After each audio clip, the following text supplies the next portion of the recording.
Hi friends, welcome to திரை தமிழன் reviews.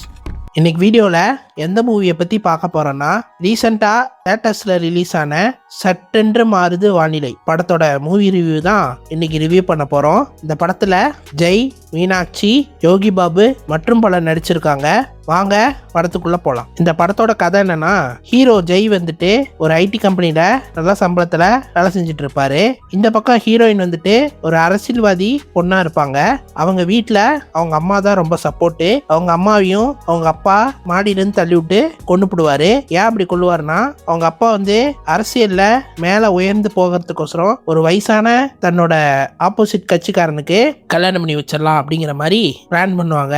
இது தெரிஞ்சு ஹீரோயின் தனக்கு நெருக்கமான ஒரு ஃப்ரெண்டோட பிசினஸ் பண்றேன்ட்டு வீட்டை விட்டு வெளியே வந்துருவாங்க. அந்த ஃப்ரெண்டு வந்துட்டு சும்மா ஒன்றும் பழகல.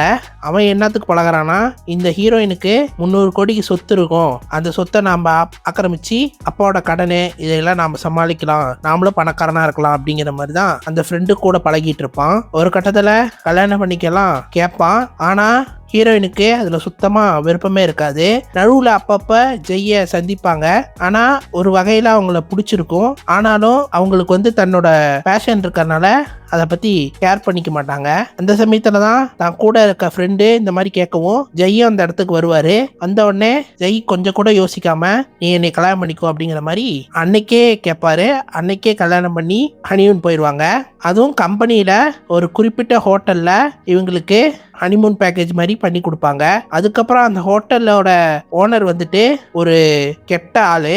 அவன் வந்து கப்புள்ஸ் இந்த மாதிரி வரவங்களை வீடியோ எடுத்து அதன் மூலியமா சம்பாதிக்கக்கூடிய ஒரு ஆளு தான் அந்த ஹோட்டல்ல நடத்திட்டு இருப்பான். இந்த விஷயங்கள்லாம் ஜெய்க்கு தெரியும். ஜெய்க்கு தெரிஞ்ச உடனே அந்த வில்லனை கொன்னுட்டு அதை மறைக்கிறதுக்கோசரம் சில பல விஷயங்கள்லாம் தான் ஒய்ஃபுக்கே தெரியாம பண்ணுவாரு. அதனால தன்னோட ஒய்ஃபும் பிரியக்கூடிய நிலைமையும் ஆயிடும். அதுக்கப்புறம் ஒரு கட்டத்துல தான் ஒய்ஃபு கிட்ட எல்லா விஷயத்தையும் சொல்லி இதுல இருந்து எப்படியா தப்பிக்கணுங்கும் போதுதான் ஹீரோயின் வந்து ஒரு செமையான பிளானை போட்டு கொடுத்து பக்காவா யாருக்கும் போலீஸ்க்கு யாருக்குமே தெரியாம அந்த இதுல இருந்து வெளியே வந்து அந்த ஹோட்டல்ல இருந்து தங்கியிருந்த அத்தனை பேத்து வீடியோவையும் ரெக்கவரி பண்ணி அவங்களோட விஷயங்கள் எதுவுமே வெளியே வராத மாதிரி பண்ணி தப்பிச்சிருவாங்க.